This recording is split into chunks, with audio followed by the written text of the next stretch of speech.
We were inspired by how FFT works, in which the signal is converted into its individual spectral components along with their amplitudes. So we want to show it in the practical sense. So we made a LED sound controlled LED lighting system, in which the light system, the three LED strip is there, and each one of them has its own range, low, mid, and high, and its intensity will depend upon the amplitude of the sound. So how our project simply works is we take audio input from the microphone module. This module gives us an analog output from the pin. It takes a 5 volt signal, 5 volt power and ground, and gives us an analog signal. This is connected to the A0 pin of the Arduino.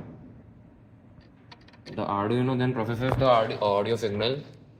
We use the Arduino FFT library. While the code for taking an FFT from the signal is available online, we had to write our own code to bin the samples down to 3 bands. Since we are using 3 LEDs to show the high frequency and mid frequency and the low frequencies. We take the FFT, we print it to the output monitor, and then we write using analog write to the LEDs with the predefined brightness level. This was done using PWM technology. The pin numbers 9, 10 and 11. They are enabled with PWM, and thus we used them for giving the output signal through the LED controller to the LEDs. The LED display panel was made to showcase our project.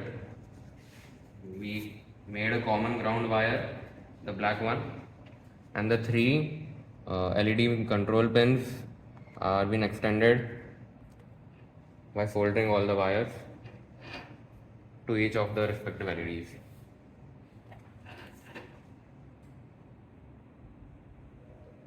This can be put up in a room, or we can also put the LEDs in different parts of the room.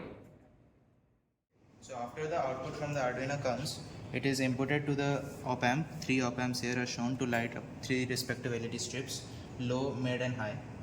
The output from the Arduino has a value of 0 at low and a value of 5 volts at high.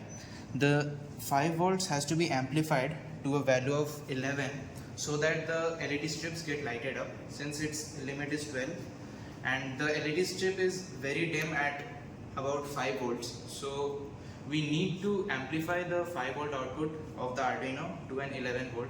So the amplification needed for that is approximately 2.2. We did not wish to use 2 op amps, so we used a non-inverting configuration like this to amplify the signal. V input is going to the non-inverting pin, and the inverting pin is connected to the ground. There are 3 resistors. R1 is given for safety purposes. R1 has a value of 15 volt and R3 has 15 kilo. R1 has a value of 15 ohm, R3 has 15 kilo ohm, and R2 is 10 kilo ohm.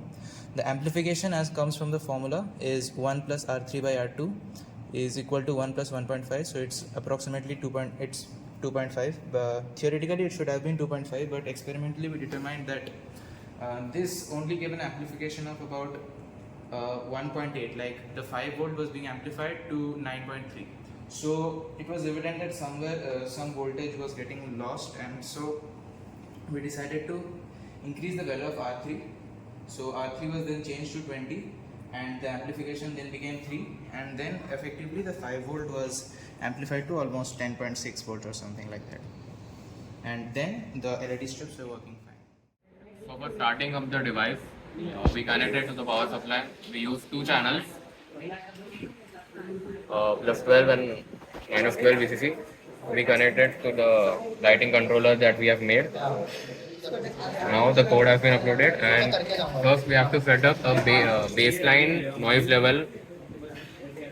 This corresponds to an analog value, which is the ambient noise of the environment. Then when we can verify the 50 and the lighting display here by playing a 4000 Hz signal. can see the high frequency band lights up, letting us know that high frequency sound waves have been picked up.